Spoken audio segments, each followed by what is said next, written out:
और तुम्हारी ये उड़ान मैं अपने कैमरा में कैप्चर करूंगी। लेकिन मिस्टर आजाद पंछी, कहीं आसमान में इतनी दूर मत उड़ जाना कि आसमान में गुम ही हो जाओ। डोंट वरी मैडम, वैसे भी अगर रोनी जी आसमान में गायब हो भी गए ना तो वापस तो जमीन भी आना पड़ेगा ना। उड़ान भरने से पहले ही आप नीचे आने की बात कर रहे हो। चलो, हो गई तैयारी? All the best.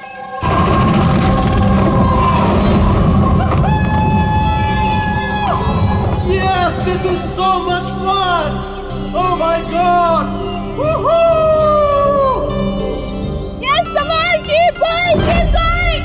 Alia, I love you! Ronnie, I love you too. वाह, लगता है काफी एक्सपीरियंस है इन उड़ान का। Of course, अमेरिका में उसने काफी एडवेंचर स्पोर्ट्स ट्राई किए हैं, पंजी jumping, paragliding and what not. बस इंडिया में कभी कुछ ट्राई नहीं किया था, और अब जब इंडिया में आए ही हैं हॉलिडे के लिए तो क्यों ना कुछ ट्राई करें।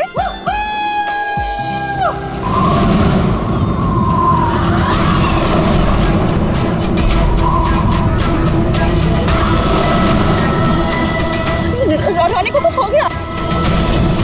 जॉन को कुछ हो गया, देखो।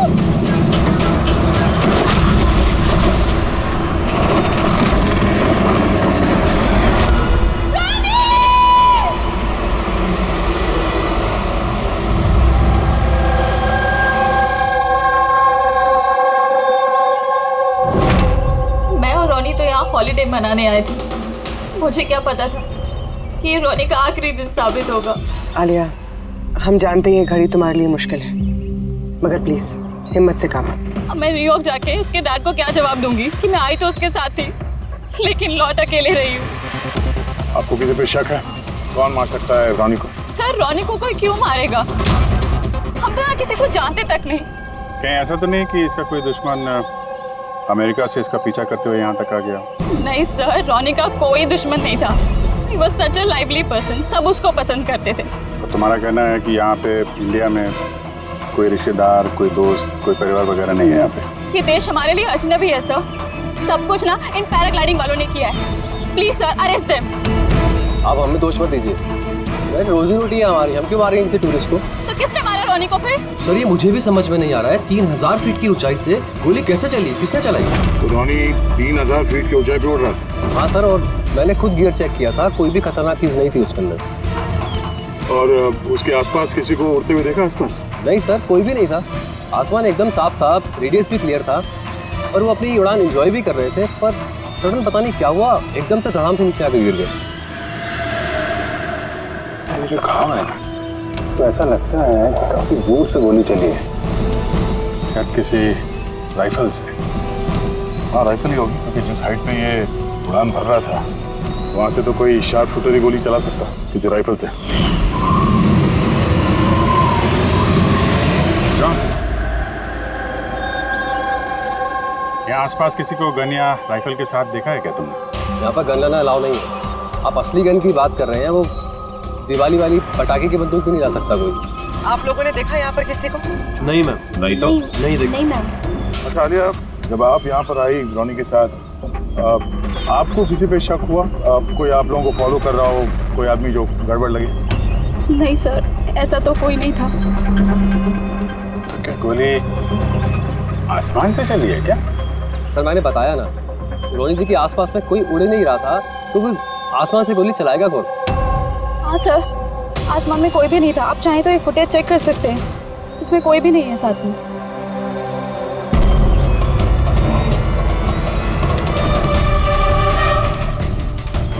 फुटेज में तो रोनी के आसपास दूर दूर तक कोई दिख नहीं रहा। सर, जमीन से नीचे से ऊपर किसी ने गोली नहीं चलाई। ये कह रहे हैं कि जब वो ऊपर उड़ा था तो कोई उसके आसपास नहीं था, तो ऊपर से भी गोली नहीं चला सकता। ये बताइए, ये गोली चली तो चली कहाँ से और किसने चलाई? कमाल है यार, इसका कोई दुश्मन नहीं है तो फिर इसको मारने के लिए इतनी प्लानिंग कौन करेगा? एक टेढ़ा केस लग रहा है। तो किसी टेढ़े आदमी को भेज देते हैं, टेढ़े सबूत, शायद उसे कुछ पता चल जाए।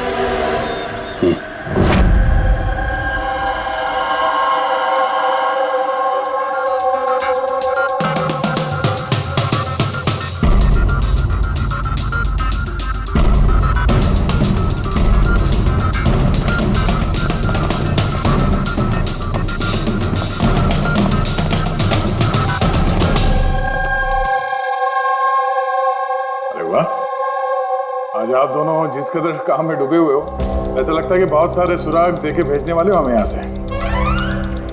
बहुत सारे सुराग? हाँ, और अगर एक भी नहीं मिला तो? सीधे सीधे बता ना, कोई सबूत मिला ही नहीं है, कोई सुराग ही नहीं मिला तो? सर उस गोली के बारे में कुछ पता नहीं चला? इतना पता चला है कि भाई ऊपर से किसी यूएफओ ने गोली चलाई हो। यार सालों के क्या बच्चों जैसे यूएफओ की बातें करते हो। और ये क्या है ये बता, हमें समझाने के लिए किया है क्या? हाँ बता। ये देखो बॉस, रॉनी ग्राउंड से 3000 फीट की ऊंचाई पर उड़ान भर रहा था और गोली लगी है उसे इससे भी ऊपर से, लगभग 1000 फीट की ऊंचाई से। और ये गोली 60 डिग्री के एंगल से लगी है उसे। मुझे तो सोच सोच के चक्कर आ रहे हैं। आसमान में ऊपर से कौन गोली चला सकता है रोनी पे, और वो भी कैसे? अभी ठहर जा, और चक्कर आएगा। बॉस, ये गोली लगभग 3 किलोमीटर की दूरी से चली है ना। बड़ी अजीब बात है, गोली 3 किलोमीटर की दूरी से चलती है, 60 डिग्री में आती है, रॉनी के गले में घुस जाती है टेढ़ी। मतलब राइफल भी इस्तेमाल की है, बड़ी पावरफुल। बिल्कुल बॉस, राइफल भी पावरफुल है और गोली चलाने वाला भी पक्का निशानेबाज है। इतनी ऊंचाई पर हवा बहुत तेजी से बहती है और टेम्परेचर भी ऊपर नीचे होता रहता है, फिर भी उसका निशाना चूका नहीं, एकदम अचूक पॉइंट पे लगा। गोली चलाने वाला भी मंजा हुआ खिलाड़ी है सर, एक शार्प शूटर। बिल्कुल, और ऐसे शार्प शूटर आसानी से तो मिलते नहीं जो ऐसा कारनामा कर जाए। लेकिन सर हमने सारे वीडियोस देख डाले। जब रॉनी आसमान में था तो उसके आसपास ना तो कोई चॉपर था ना पैराशूट, आसमान एकदम साफ था सर। वही तो समझ में नहीं आ रहा है कि ये किलर, ये गोली चलाने वाला था कहाँ पर, जबकि सारा आसमान साफ था, मैं बादलों में छुप कर बैठा था। और सर वो गोली से क्या पता चला? कुछ नहीं मिला पूर्वी। मैंने बैलिस्टिक डिपार्टमेंट का पूरा डेटाबेस चेक किया, ऐसी गोली का तो कोई रिकॉर्ड ही नहीं है। सर ये गोली जरूर कस्टम मेड बनवाई गई है।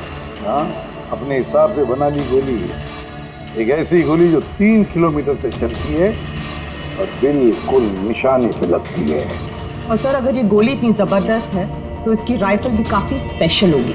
हाँ, एक काम करते हैं, ये गोली फायर आर्म्स विंग और बैलिस्टिक डिपार्टमेंट में भेजते हैं, देखते क्या रिपोर्ट आती है। अब ये जो भी कोई है इतने ऊपर चला गया खून करने के लिए, अब जल्द से जल्द इसे जमीन पर लाते हैं।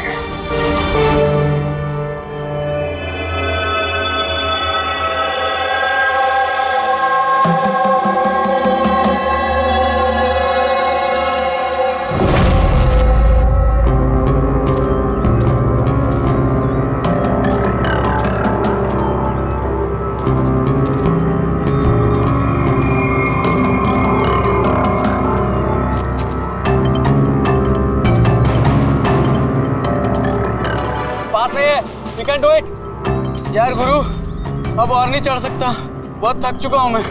बस नवीन, ज्यादा दूर नहीं है, 3000 फीट चढ़ चुके हैं, पास ही में। We can do it, come on.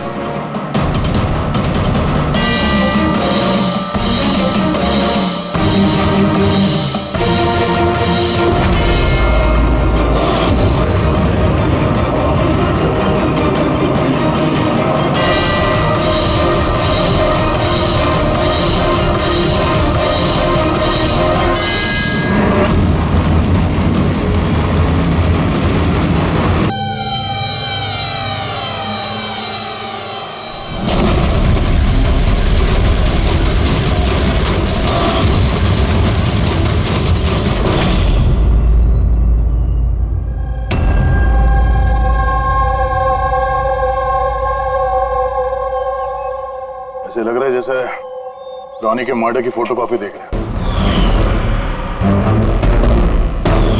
3000 feet की ऊंचाई पे ठीक वैसे ही गोली मारी है सर के पीछे। इसको भी ऊपर से गोली।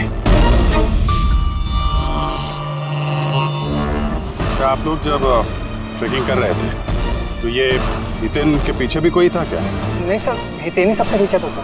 सर ये देखिए फुटेज। सर ये वही जगह है जहाँ पे ये सब कुछ हुआ। कमाल है,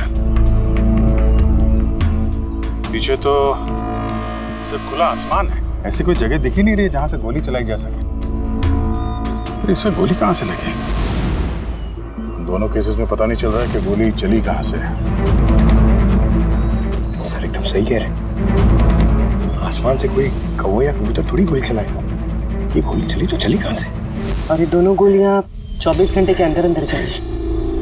मुझे लगता है इन दोनों केसेस का आपस में कोई ना कोई कनेक्शन तो है।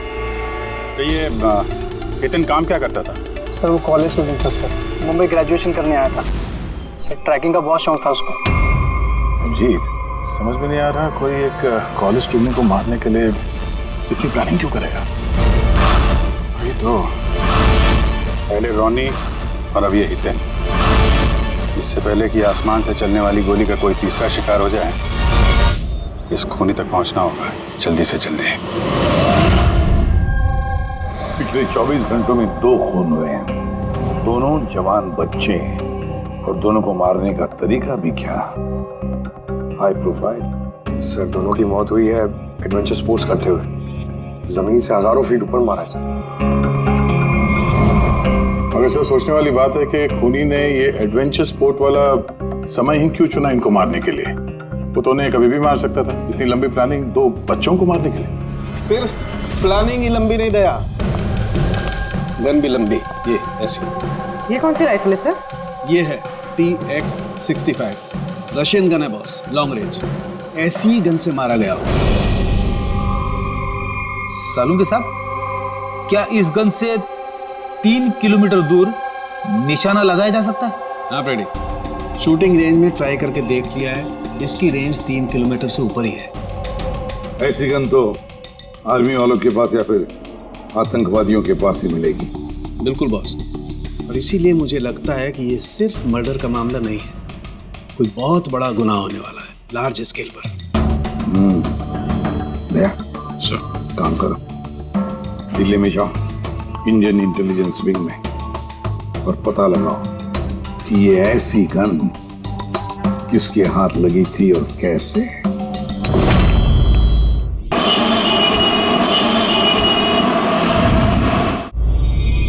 ये सारे खून इसी राइफल से हुए और आप लोग तो जानते हैं ऐसी हाई प्रोफाइल राइफल सबके हाथ में तो लग नहीं सकती।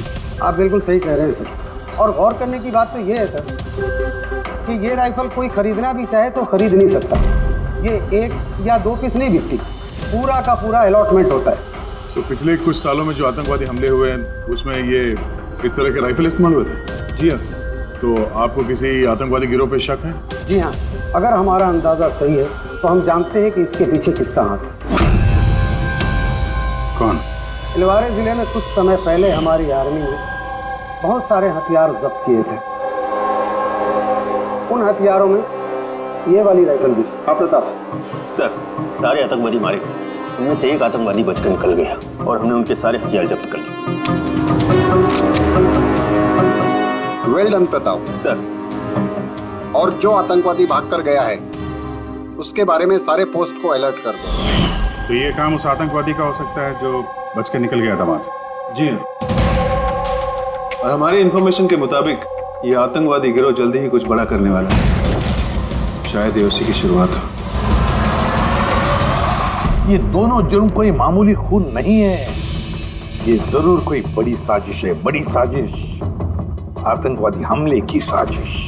हाँ सर, और इस हमले को रोकने के लिए पहले इन आसमान से चलने वाली गोलियों का राज का पता लगाना पड़ेगा सर।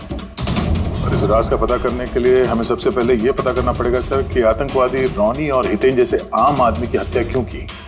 वैसे क्या कॉमन है इन दोनों खून में?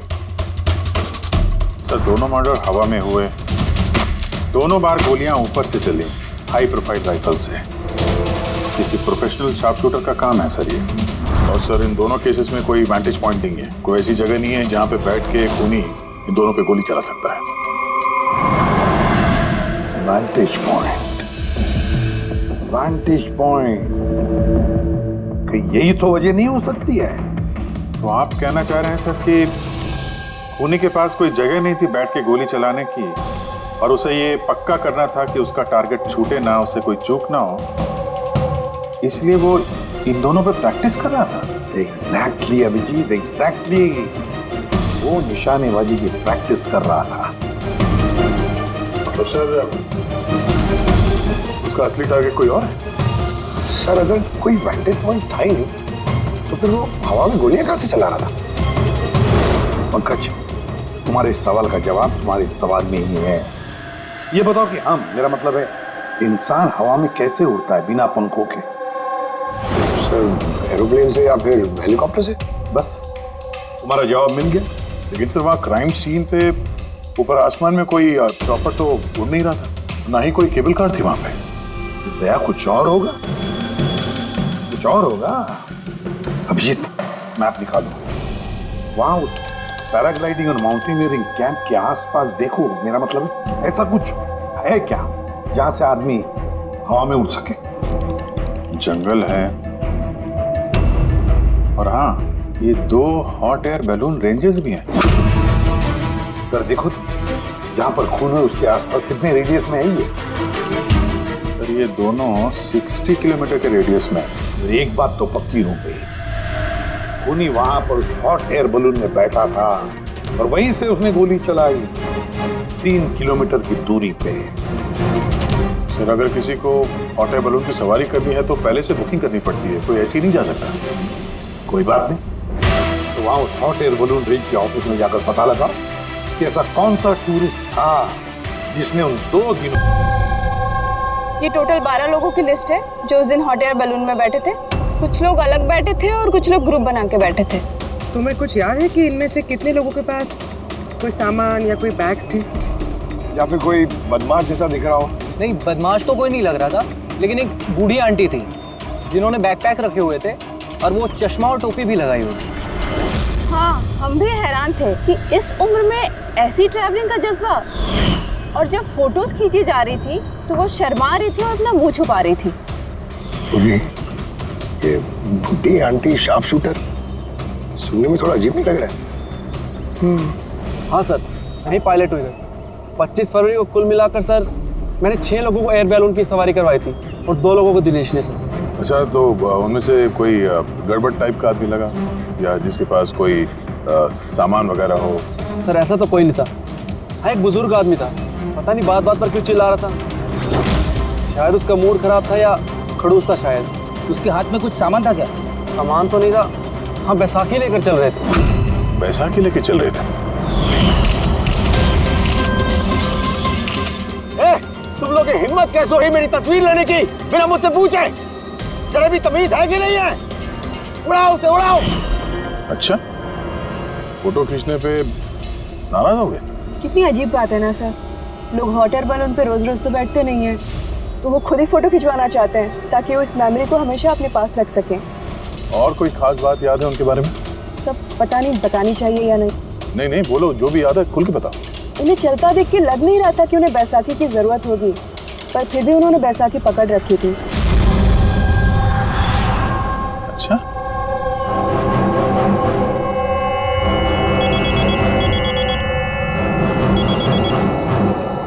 हाँ सर। अपूर्वी, कुछ मालूम पड़ा? सर यहाँ पर एक बूढ़ी औरत आई थी और उसके हाथ में एक बैकपैक भी था। और हाँ, फोटो खिंचवाने से भी एतराज कर रहे थे। अच्छा, यहाँ भी एक बूढ़ा आदमी आया था हॉट एयर बलून में बैसाखी लेके, और उसे भी फोटो खिंचवाने से परहेज था। सर कहीं ये बूढ़ा आदमी और ये बूढ़ी औरत एक ही इंसान तो नहीं है? एग्जैक्टली, वही शार्प शूटर। उसके बैग में और इसके बैसाखी में वो राइफल था जिससे ये खून हुआ है। और सर दोनों दिन ये ऊपर अकेला ही गया होगा, क्योंकि अगर किसी और टूरिस्ट के साथ जाता तो फिर राइफल सेट करने में और निशाना साधने में काफी मुश्किल हो जाते। नहीं पूरी, मुझे लगता है वो अकेला तो नहीं गया होगा। मतलब हॉट एयर बलून चलाना और साथ में ये राइफल भी चलाना, दोनों काम एक साथ करना जरा मुश्किल है। इस हॉट एयर बलून का पायलट भी होगा साथ में। मतलब सर इस जुर्म में पायलट भी मिले हुए हैं? यस, एक काम करो, उस पायलट को पकड़ो जल्दी। उस दिन उस बूढ़ी औरत को ऊपर बलून में कौन ले गया था? पायलट कौन था? संजीव था।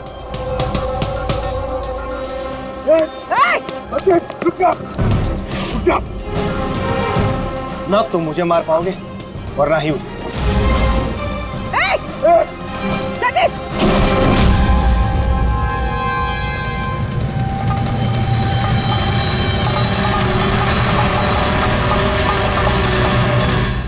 मैं तो अपनी जान देने के लिए तैयार था। ये कोई छोटे मोटे मर्डर्स नहीं है पंकज, कोई बहुत बड़ा मिशन है जिसे अगर जल्द से जल्द नहीं रोका गया तो कुछ बहुत बुरा हो सकता है। अच्छा गीता, 24 फरवरी को जो आदमी ग्रुप में नहीं जाना चाहता था, अकेले जाना चाहता था, उसका पायलट कौन था? कौन लेकर? सोलो ट्रैवलर को तो दिनेश लेकर गया था। कमाल है दिनेश, इतनी देर से चुप बैठे हो, कुछ बोल ही नहीं रहे हो। तुम लोग मुझे पकड़ नहीं पाओगे।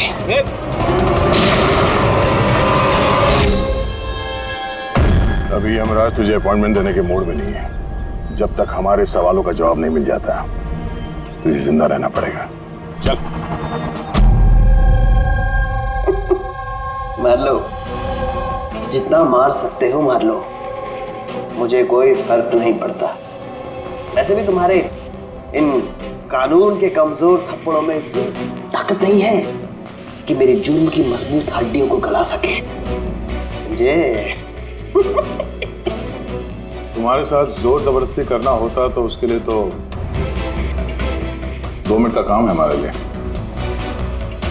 पर बाद में ख्याल आता है तुम्हारे परिवार का, तुम्हारी बहन। अगले महीने उसकी शादी है ना, कैसा लगेगा उसे कि उसकी शादी हो रही है और शादी के वक्त उसका भाई इस दुनिया में नहीं है? हाँ? और तुम्हारी माँ हर महीने खर्चे के लिए पैसे भेजती हो ना, तुम्हारे जाने के बाद कौन ख्याल रखेगा उसका? कभी सोचा है इसके बारे में? हाँ? नहीं? चलो, अब भी मौका है, सरकारी गवाह बन जाओ। वादा करते हैं तुम्हारे जेल जाने के बाद तुम्हारी माँ का ख्याल हम रखेंगे। सच? मतलब पूरा ख्याल रखोगे? पूरा ख्याल?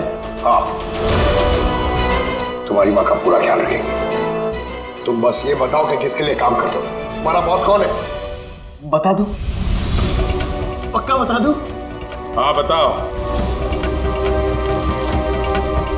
मैं जिसके लिए काम करता हूं ना, मेरा बॉस है सर, उसका नाम है एसीपी प्रद्युम्न।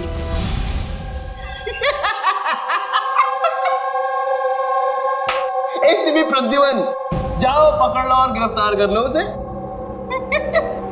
कहा था ना, मैं कुछ नहीं बताने वाला, जो कर सकते हो कर लो। CID CID. Oh boss, boss.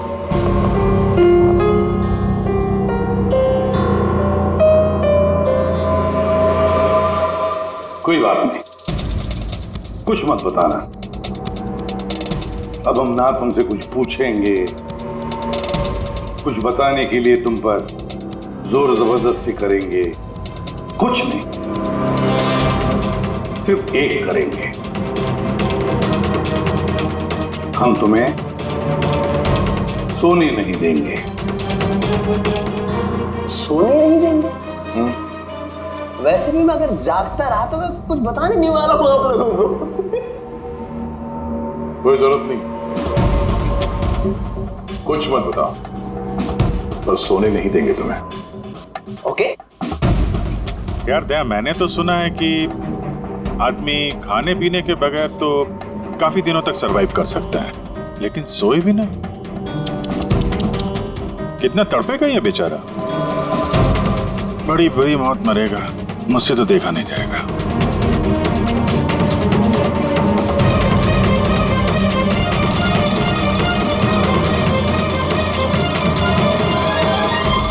समय काटने के लिए आसानी होगी, हाँ? अपनी जिंदगी के आखिरी पल अपनी आंखों के आगे गुजरते हुए देखो, ठीक है? Thank you. सोने मत देना इसको।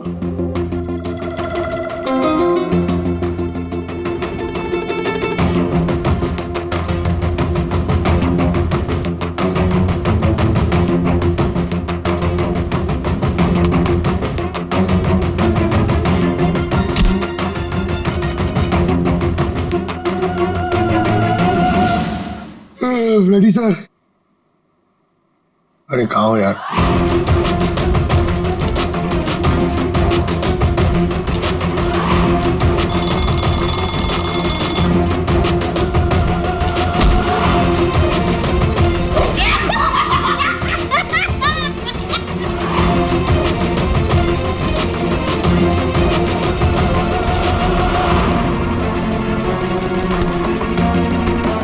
जब तक मुंह नहीं खोलेगा सोने का नहीं, समझे? 5 मिनट में नहीं। नहीं 1 मिनट। 1 मिनट तो सोने दो। 1 सेकंड। सोऊंगा नहीं। नहीं सोऊंगा बिल्कुल नहीं। बिल्कुल नहीं सोऊंगा।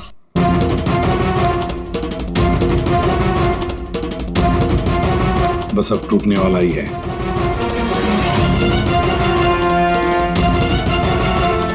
सब बकना शुरू कर देगा अभी। बल्लू, बल्लू नहीं सोएगा तू।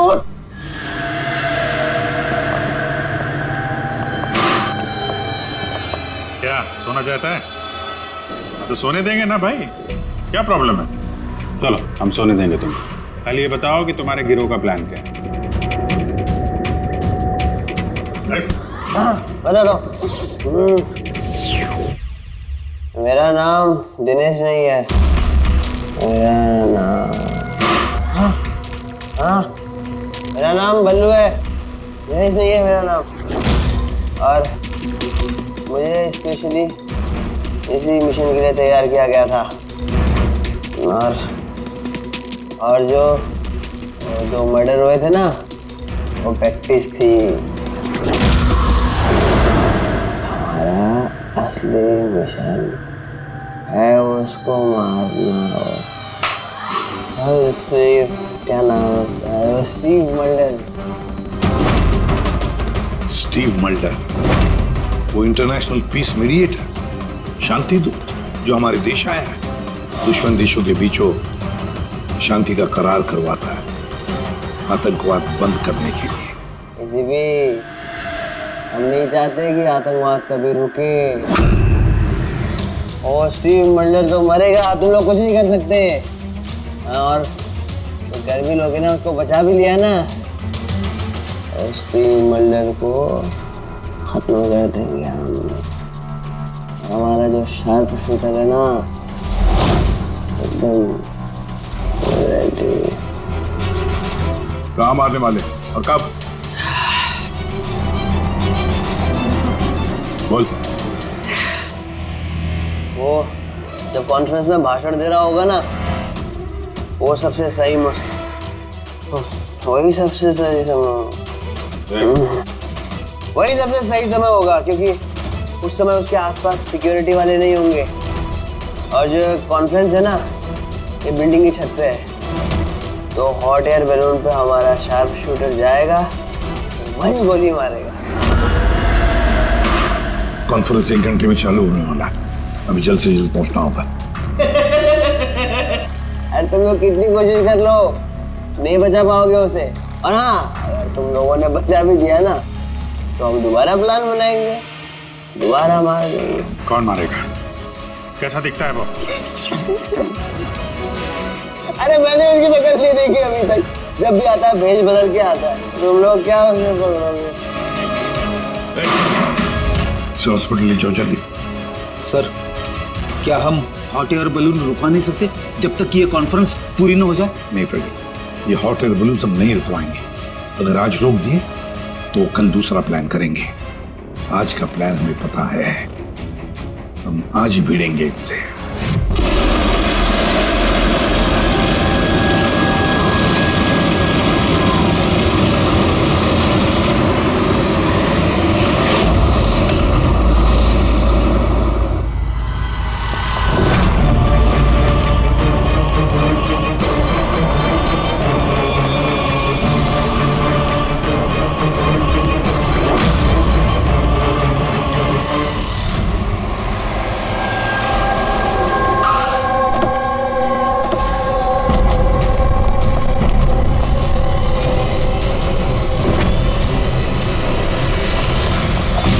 CID, मिस्टर स्टीव मर्डर का है। ऊपर कॉन्फ्रेंस में। हमें ले चलो उनके पास, जल्दी हरी।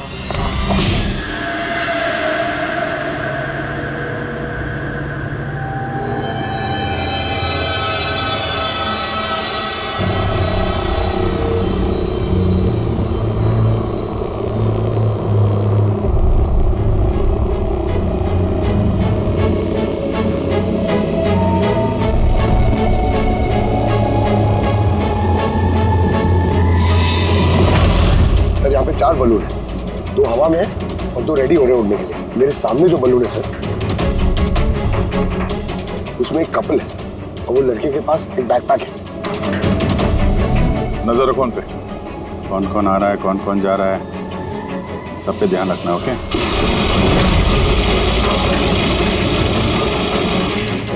सर, उनका बलून टेक ऑफ हो गया सर। हाँ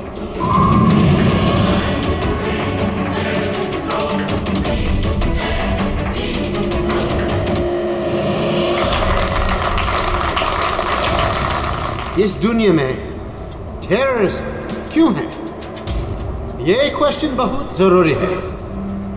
और ये टेररिज्म तभी स्टॉप हो सकते हैं जब सभी देश भाई भाई की तरह साथ रहें। टेररिज्म को जड़ से उखाड़ फेंकना होगा हम सबको।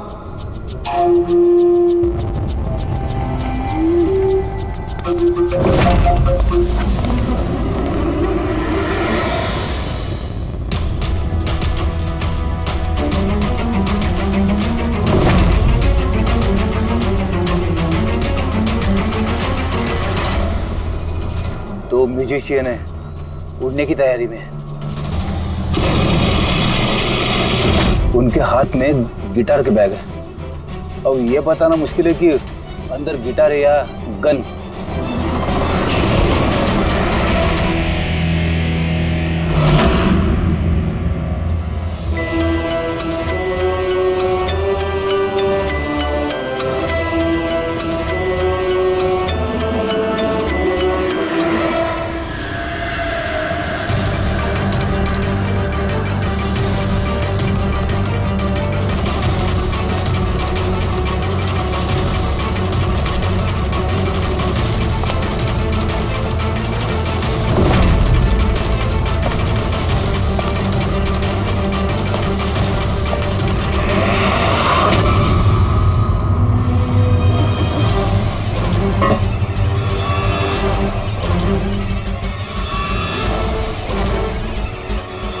सर, और एक आदमी आया है, उसके पास एक बैकपैक और एक क्रच है। वेट करते हैं।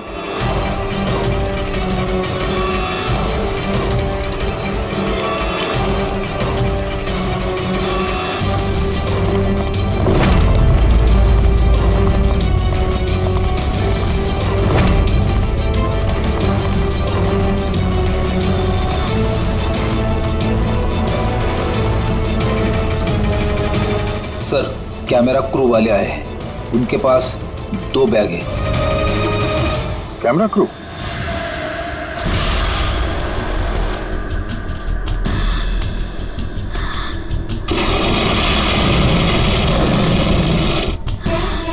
उन्हें नजरों से ओझल होने मत देना। नजर रखो उन पे।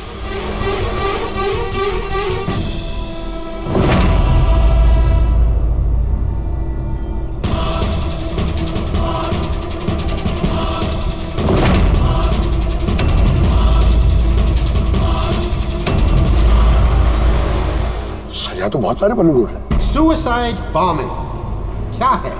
कोई खुशी खुशी हो अपनी जान देने को कैसे रेडी हो सकते हैं? जिंदगी अनमोल। Oh no, We need to respect ये सारे बलून? life. और our देश वो कौन सा बलून होगा जिसकी हमें तलाश है? लगता है भेष बदल के आया है। तो शक्ल से कुछ गड़बड़ लग रहा है।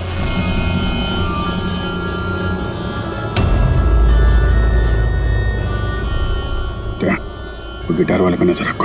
अपनी गलतियों से सीखना चाहिए हमें, ताकि World War I और World War II जैसे ये तो गिटार है। चल क्या रहा है ये? ऊपर जाके ये लोग म्यूजिक बजाने वाले हैं क्या?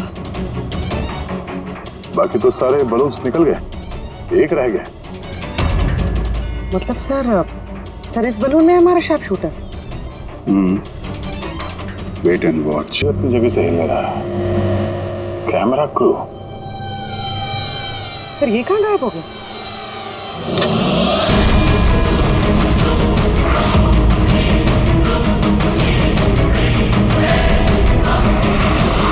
सर इसके पास तो राइफल है, वैसे जैसे साड़ों के सर ने बताई थी। Abhijeet,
mister Steve, your life is in danger. आपकी जान को खतरा है। आप क्या करें? We have a plan. Oh, thank you CID. अगर आप लोग आज सही वक्त पे नहीं आते, मैं जिंदा नहीं होता। देखिए, मिस्टर स्टीव, खतरा अभी गया नहीं है। अभी खूनी पकड़ा नहीं गया है, इसलिए बीच से हैं। Be careful. Okay. Ready, Pankaj, उस बलून पे नजर रखना, आंखों से ओझल होने मत देना। हाँ सर, हम लोग बलून को ट्रैक कर रहे हैं।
Good job. Congrats. पकड़ गया killer, Mr. Abhijit? Yes, Mr. Steve, we got you. Yes. Well done. Well done. CID बरसों से इस देश की सेवा कर रहे हैं और आज एक बार फिर आपने एक खतरनाक टेररिस्ट को पकड़ लिए है। अभी वो पकड़ा गया है, बहुत जल्द हम उसके पूरे ग्रुप को पकड़ लेंगे। Mister Steve, we are very proud of you. आप जैसे लोगों की दुनिया को जरूरत है, जो आप जैसे साहसी हैं और नेक हो।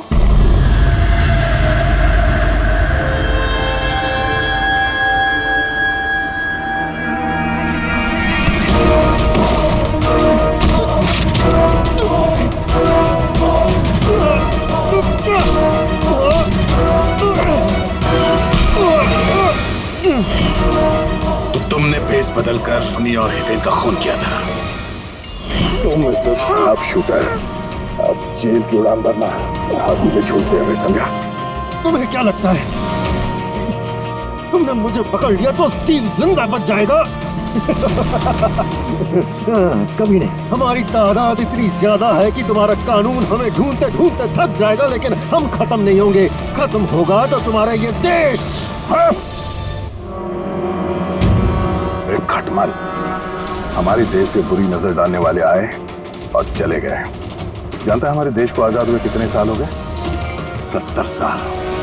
और पिछले 70 सालों में हमारे देश के वीरों ने न जाने कितने आतंकवादियों का खात्मा किया है। आज तेरी बारी है, कल तेरे साथियों की बारी होगी। हमारा देश रहेगा और खुशहाल रहेगा। और अगर इस देश से किसी चीज का खात्मा होगा, वो है आतंकवाद। समझा? आतंकवाद।